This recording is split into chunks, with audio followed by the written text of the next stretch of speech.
Halo, selamat siang pendengar. Jumpa lagi dengan Ria Agustin dalam obrolan siang kali ini ya. Penderita diabetes itu apakah boleh berpuasa? Apakah puasa dapat menormalkan gula darah? Kita akan tahu jawabannya sesaat lagi bersama dengan narasumber kita, Dr. Angelin Utami SPPD, selaku dokter spesialis penyakit dalam dari RSUD Sleman. Dan tema kita kali ini adalah diabetes aman, puasa nyaman. Ya, kita sudah terhubung dengan beliau melalui link Zoom kami. Ya, langsung kita sapa beliau. Halo, selamat siang Dokter Alin. Iya, selamat siang Mbak Ria. Ya, sehat dokter? Sehat. Ini ya dokter, apakah penderita diabetes itu boleh berpuasa dokter ya? Nah, kalau pada intinya itu boleh ya. Tapi ini saya mau menjelaskan secara runtut gimana proses-prosesnya ya Mbak ya. Jadi intinya ibadah puasa itu kan memang wajib ya hukumnya. Nah, bagaimana sih dengan pasien dengan diabetes mellitus? Apakah bisa menjalani seperti kita-kita yang normal yang tidak menderita diabetes mellitus, atau tidak bisa menjalani atau menjalani dengan cara tertentu gitu. Nah, ini yang akan kita bahas ya Mbak ya. Iya. Jadi puasa itu kan menahan diri ya dari hal-hal yang membatalkan puasa, seperti makanan dan minuman dalam waktu tertentu. Nah, kalau dalam Ramadan ini kan puasa itu kan dari waktu terbitnya matahari hingga matahari terbenam. Jadi dari subuh hingga maghrib itu tidak berpuasa. Sedangkan diabetes mellitus itu adalah kondisi di badan kita yang tidak bisa mengatur gula darah dengan baik karena gula darah tersebut tinggi dan itu sangat berhubungan dengan makanan. Jadi, apakah ada hubungan dari puasa sendiri dan diabetes mellitus sendiri? Nah, ternyata banyak penelitian ini membuktikan bahwa dengan puasa itu membuat gula darah lebih terkendali. Jadi puasa ini sangat baik pada pasien dengan diabetes mellitus. Nah, untuk melihat gula darah itu terkendali atau tidak, itu yang dicek itu HbA1c, Mbak. HbA1c itu apa sih? HbA1c adalah gula darah puasa rata-rata dalam 3 bulan terakhir. Jadi bukan gula darah puasa saat itu, tapi dalam 3 bulan terakhir. Nah, ini bisa dievaluasi dengan puasa itu ternyata menurunkan kadar HbA1c. Jadi puasa ini sangat baik untuk pasien-pasien dengan diabetes mellitus.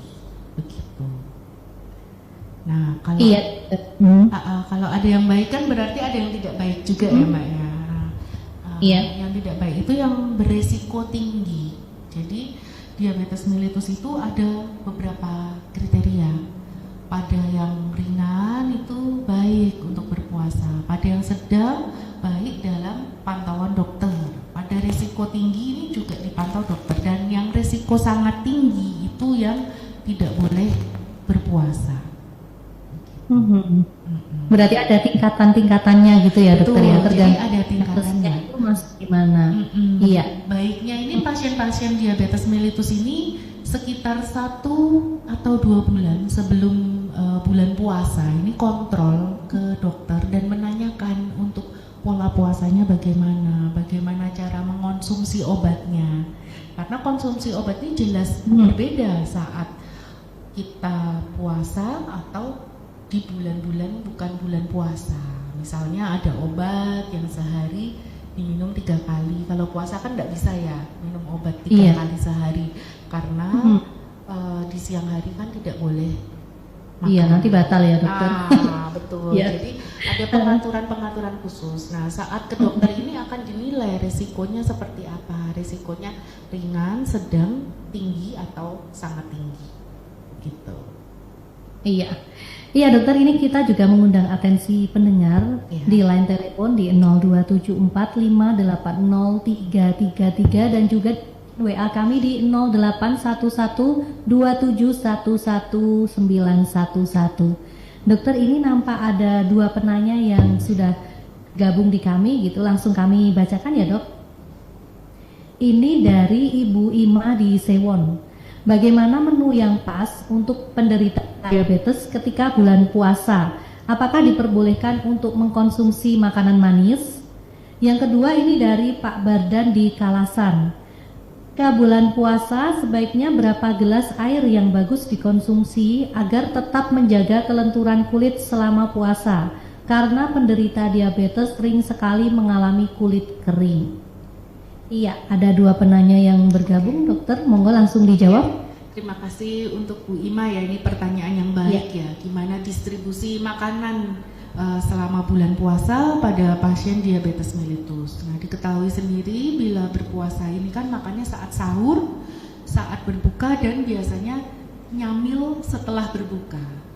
Jadi saat sahur ini baiknya kita makan sekitar 30 hingga 40% dari total jumlah makan dalam satu hari. Kemudian saat berbuka makan sebanyak 40 sampai 50% dari total jumlah makan dalam satu hari. Kemudian setelah berbuka ini menyamil camilan sehat dengan porsi 10 sampai 20% dari total. Jadi totalnya kan 100% ya. Saat sahur 30 hingga 40%, kemudian saat berbuka 40 hingga 50%, kemudian dilanjutkan dengan camilan sehat sebanyak 10 hingga 20%. Jadi itu adalah proporsi selama bulan puasa pada pasien-pasien diabetes mellitus, sehingga gula darahnya ini tetap stabil.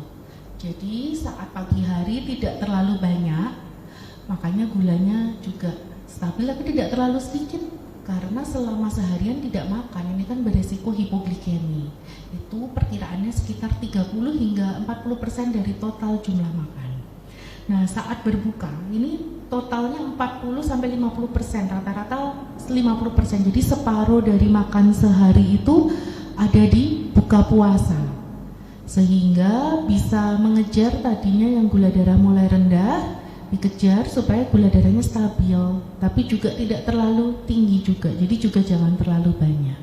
Setelah itu bisa dilanjutkan dengan camilan sehat. Camilan sehat itu seperti buah-buahan, sayur-sayuran, salad, jadi tetap menghindari minyak yang digoreng, kemudian yang berlemak, lemaknya seperti telur kuning itu mulai dihindari, kerupuk juga dihindari ya Mbak ya, karena kerupuk itu kan digoreng dari Ternyata enggak? Oh iya, karena minyaknya itu ya dokter ya? Betul, kerupuk itu kan isinya minyak aja ya. Dia digoreng kemudian dari nasi atau dari tepung, jadi double kalori dan lemaknya.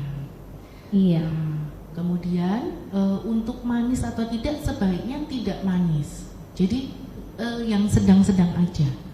Saat pagi hari yang sedang-sedang saja, dan saat berbuka pun juga menghindari makanan yang terlalu manis. Ada iya, kalau misalkan kurma itu dokter? Kurma saat berbuka. Jadi saat itu kan kondisi tubuh kita hipoglikemi. Nah itu baik saat berbuka, tapi setelah itu camilannya itu bukan kurma. Jadi di akhir setelah buka puasa itu camilannya kalau bisa yang sehat gitu. Iya, mungkin buah gitu ya dokter ya, kurma cukup 1 gitu ya dok ya.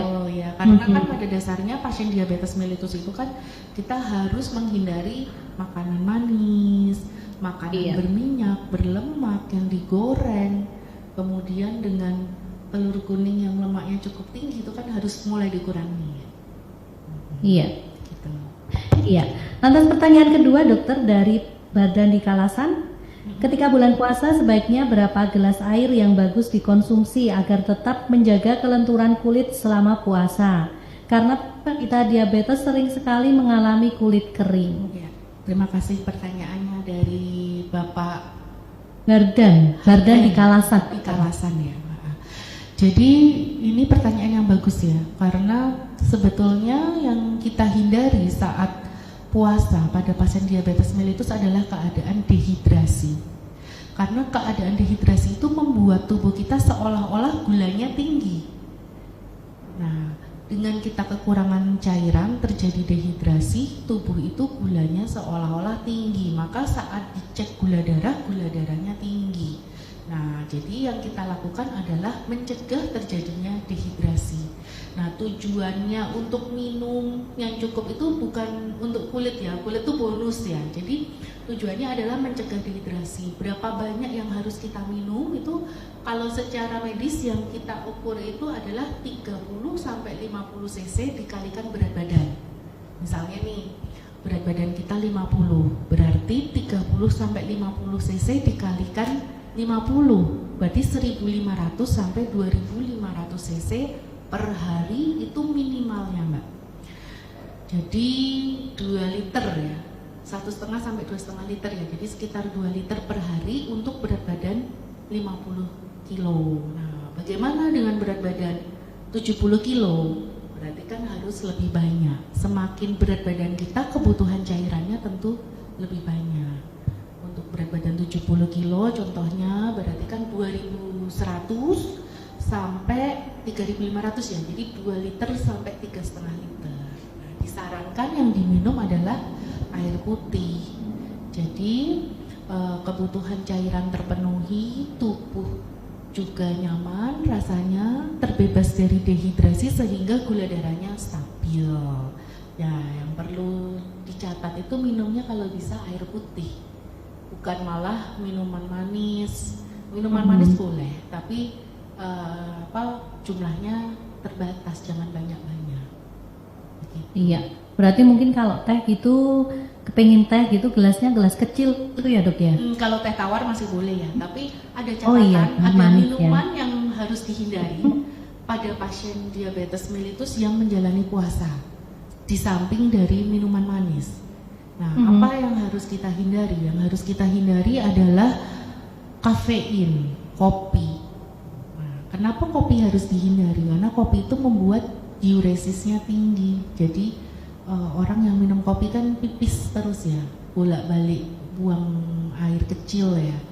Kondisi ini akan menyebabkan jadi dehidrasi. Jadi bila sahur terus ditambah kopi, ini menyebabkan saat durante puasa, selama puasa itu akan pipis, akan buang air kecil sehingga cairan di tubuh berkurang dan terjadi dehidrasi. Nah, dehidrasi itu sangat perlu diwaspadai. Intinya kuncinya tidak boleh dehidrasi pada pasien diabetes yang menjalani puasa karena akan menyebabkan gula darah meningkat. Jadi bukan menurun tapi puasa malah meningkat karena kondisinya dehidrasi. Begitu. Nah, untuk supaya kulitnya tetap kenyal itu tuh bonus dari kita melakukan rehidrasi tubuh kita. Nah, mungkin perlu ditambahi dengan menggunakan lotion, menggunakan pelembab sehingga tidak terjadi kulit kering. Begitu, Mbak. Iya dokter. Dokter, ini ada satu penanya lagi yang bergabung di line WA kami. Ini dibacakan dari Mas Dani di Condong Catur. Ibu saya penderita diabetes. Ketika puasa tahun lalu ketara sekali, siang hari itu lemas. Apakah aman jika tahun ini ikut berpuasa? Harus periksa dulu atau bagaimana sebaiknya? Iya, betul. Seperti yang saya sampaikan tadi, bila pasien diabetes hendak puasa, lebih baik 1 atau 2 bulan sebelumnya bertanya kepada dokter.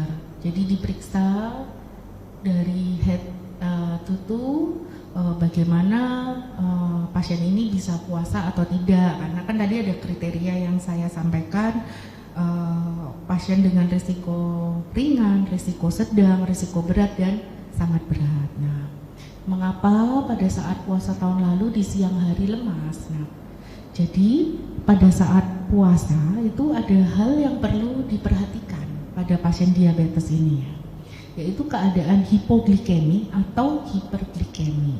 Nah, ketika pasien mengalami tanda-tanda seperti tangan gemetar, lemas, berkeringat, dada berdebar, kebingungan, nyeri kepala dan lapar, itu wajib cek gula darah. Jadi selama puasa di atas jam 12 pasien lemas, kemudian mulai keringat dingin, itu wajib cek gula darah. Karena ada hal yang harus segera membatalkan puasa, yaitu pada kadar gula darah kurang dari 70 atau kadar gula darah lebih dari 300. Nah, tanda-tanda yang saya sampaikan barusan adalah tanda-tanda pada pasien hipoglikemi atau kekurangan gula. Kemudian ada tanda pada pasien hiperglikemi atau kelebihan gula ya. Itu biasanya rasa haus yang sangat hebat, lapar, kemudian bolak-balik kencing, lemas, bingung, mual, muntah, bahkan sampai nyeri perut. Jadi untuk ibu dari Mas Dani tadi, itu baiknya ketika lemas harus segera dilakukan cek gula, karena kita harus mengetahui ibu dalam kondisi hipoglikemi atau hiperglikemi atau normal. Nah, ketika kondisi hipoglikemi ya puasanya mau nggak mau saat itu ya harus berhenti, atau pada kondisi hiperglikemi. Nah, apa yang harus dilakukan? Segera ke dokter kalau memang gula darahnya kurang dari 70 atau lebih dari 300 begitu. Iya, berarti saat itu juga ya dokter ya. Jadi misalnya ketika puasa tahun ini gitu, siang hari mengalami lemas gitu, saat itu juga langsung periksa saat gitu dokter. Itu juga. Jadi ada cut off-nya itu 70 dan 300. Bila gula darah kurang dari 70, ini segera dibatalkan puasanya, atau bila gula darah lebih dari 300. Nah, itu gunanya mencegah dehidrasi. Nah, kalau terjadi dehidrasi bisa saja gula darahnya tinggi lebih dari 300, yaitu gejalanya yang tadi, rasa haus yang hebat, rasa lapar, kemudian bolak-balik kencing, lemes, bingung, seperti kesadarannya menurun ya, jadi seperti tidak nyambung, mual atau muntah hingga sakit perut. Nah, itu salah satu gejala hiperglikemi yang ditakutkan ya, karena dehidrasi atau dosis obatnya yang memang kurang gitu. Iya. Iya, seru sekali ya dokter obrolan kita di siang hari ini. Namun waktu sudah hampir menunjukkan pukul 13 waktu Indonesia Barat dokter, dan kita harus mengakhiri kebersamaan ini. Jadi dari dokter Alin mungkin ada closing statement yang ingin disampaikan ke pendengar dokter, ya. Monggo disilakan. Oke, jadi kesimpulannya puasa ini baik untuk penderita diabetes mellitus asal dilakukan secara betul, asal ada persiapannya, asal ada obatnya, dosisnya juga tepat, dan menghindari yang tadi, yang utama adalah dehidrasi. Jadi saat sahur itu minumnya cukup. Nah, supaya selama seharian ini bebas dari dehidrasi dan bebas dari keadaan hipoglikemi dan hiperglikemi.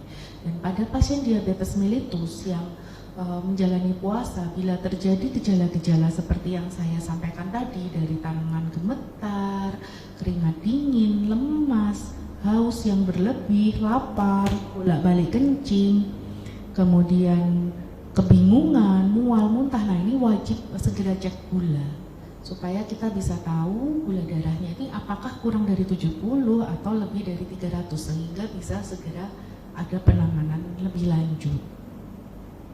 Intinya sebelum menjalani puasa baiknya konsultasi ke dokter supaya tahu bagaimana cara puasa dan konsumsi obat yang betul. Begitu. Iya. Iya, terima kasih dokter, perbincangan siang ini seru sekali ya dokter. Terima kasih atas ilmu yang sudah dibagikan ke pendengar dokter.